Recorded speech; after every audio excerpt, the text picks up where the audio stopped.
everybody. So Secretary Pompeo and I are here today to talk about the President's new executive order, and after that we'd be happy to take a few questions.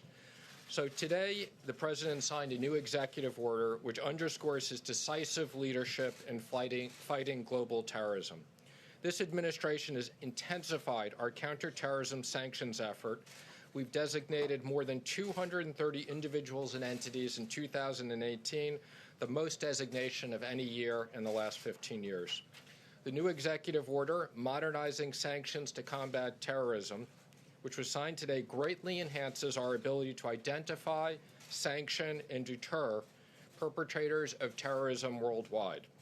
Among other provisions, the EO allows the U.S. government to better target terrorist group leaders, provides new tools to pursue individuals who participate in terrorist training, authorizes secondary sanctions on foreign financial institutions that have knowingly conducted or facilitated significant financial transactions with sanctioned persons, and targets those actors for on behalf of specially designated global terrorists.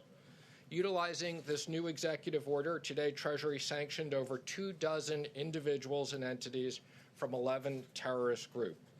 Specifically, we have leaders, operative, and financiers from over 11 terror organizations, including Iran's Quds forces, Hamas, ISIS, al-Qaeda, and their affiliates. The government has taken more action than we ever have before. The U.S. Treasury is enhancing our efforts to deny terrorists access to the U.S. financial system. We will continue to make sure that the security of the United States and to protect innocent people from becoming victims of terrorist attacks.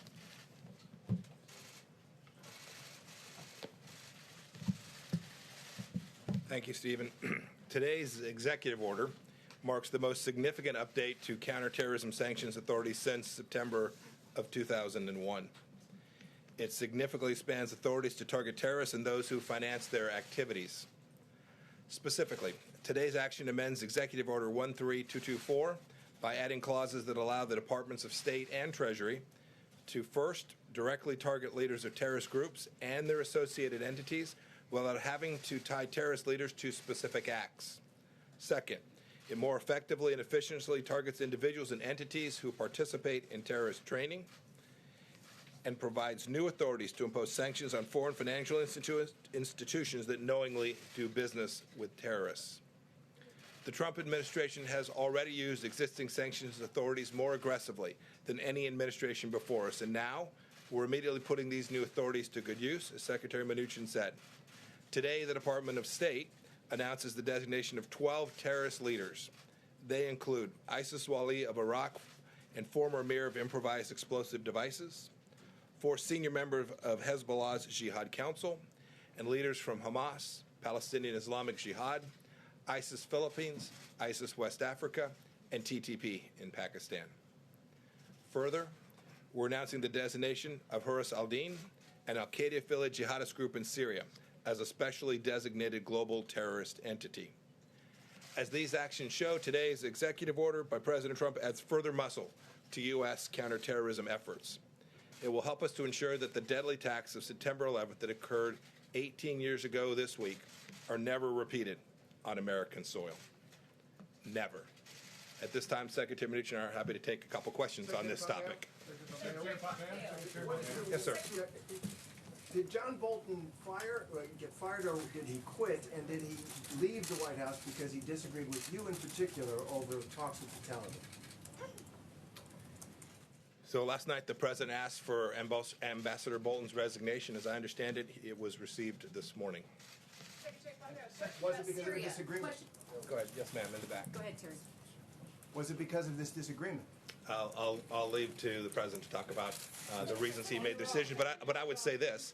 The President's entitled to the staff that he wants at any moment. This is a staff person who works directly for the President of the United States, and he should have people that he trusts and values and whose efforts and judgments benefit him in delivering American foreign policy. It's what, as Cabinet member, Secretary Mnuchin and I try and do each and every day, and when the President makes a decision like this, he's well within his rights to do so. Secretary Pompeo, can you describe your working relationship with John Bolton as it was Sure. today? And also, Sure. does his departure make it easier for you to do your job and for the administration to accomplish the president's foreign policy agenda? Look, I don't talk about the inner workings of how this all goes. We all give our candid opinions. There were many times Ambassador Bolton and I disagree. That's to be sure, but that's true for lots of people with whom I interact. My mission set is always to make sure, as I run the Department of State, is to deliver America's diplomacy, and to work with the team, whether it's a Treasury or the president's staff, to make sure we get good outcomes. I know everyone's talked about this for an awfully long time. There were definitely places that Ambassador Bolton and I had different views about how we should proceed. Sorry. Picture. Is it now possible to see some less hawkish Iran policy, and does this open the path for the president to meet with Rouhani? I would say Secretary Pompeo and myself and the president are completely aligned on our maximum pressure campaign. I think we've done more sanctions on Iran than anybody, and it's absolutely working. Now, the president has made clear he's happy to take a meeting with no preconditions, but we are maintaining the maximum pressure campaign. Mr. Secretary Pompeo, Go ahead. Yeah, go ahead. Mr. Secretary Pompeo, for clarity on this, can you foresee a meeting between President Trump and the Iranian leader later this month surrounding the United Nations? Sure. Would the president support that, and do you support that actively? The president's made very clear he's prepared to meet with no preconditions. Just to follow up quickly on the original guidance for this briefing, Bolton was on the guidance to be here. So were you two blindsided by what occurred today? That he's no longer with the administration? Was it news to you today? Because last night we were told he would be here today. Yeah, I'm never surprised. Well, let me ask you this. And I don't mean that on just this issue. And I think Secretary Mnuchin would say the same thing. We work very closely with the President of the United States. I think we have a pretty good understanding of how he's thinking about things. I think you'd agree, Stephen, at nearly all times. And so, our mission says not to talk about these inner workings and the palace intrigue that I know you are so curious about, but rather to talk about the things that matter to American foreign policy. I would just add that people who knew should know, and don't get into the administrative things of a notice went out because yesterday was very much.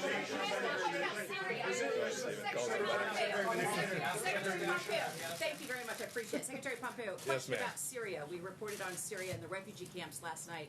Our David Muir was there, and he talked about how these refugee camps, ISIS fighters are blending in. There's children dancing around the ISIS flag. Are you concerned about these refugee camps becoming a breeding ground, a training ground for terrorists, for ISIS fighters?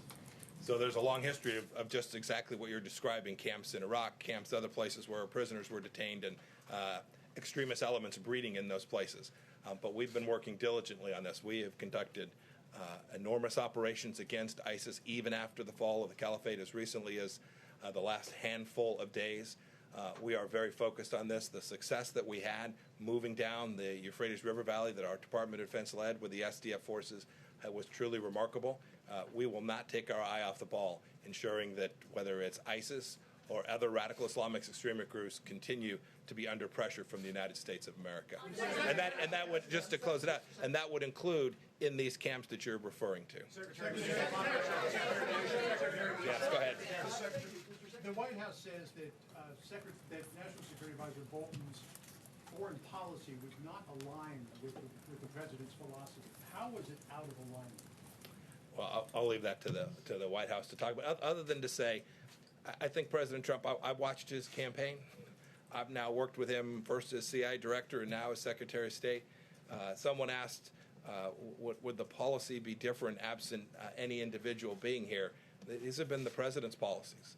We give him our best wisdom. We share with him our understanding. When I was intelligence director, we did our best to make sure he had the facts and data available so he could make good decisions. But I don't think any leader around the world should make any assumption that because some one of us departs, that President Trump's foreign policy will change in a material way. But I would just, the one thing I would just say, follow up, because the president's been very clear on this. The president's view of the Iraq war and Ambassador Bolton's was very different. The president's made that clear. Yeah, go ahead. Sure, way in the back. Yes, ma'am. Thank you so much, Mr. Secretary. Are you still planning to impose tariffs on Mexico if they don't continue with the immigration plan? So we're looking forward to our meeting with Foreign Minister Brard here in just a little bit. We're going to talk about the progress that's been made, which has been substantial and real and material and has made America more secure.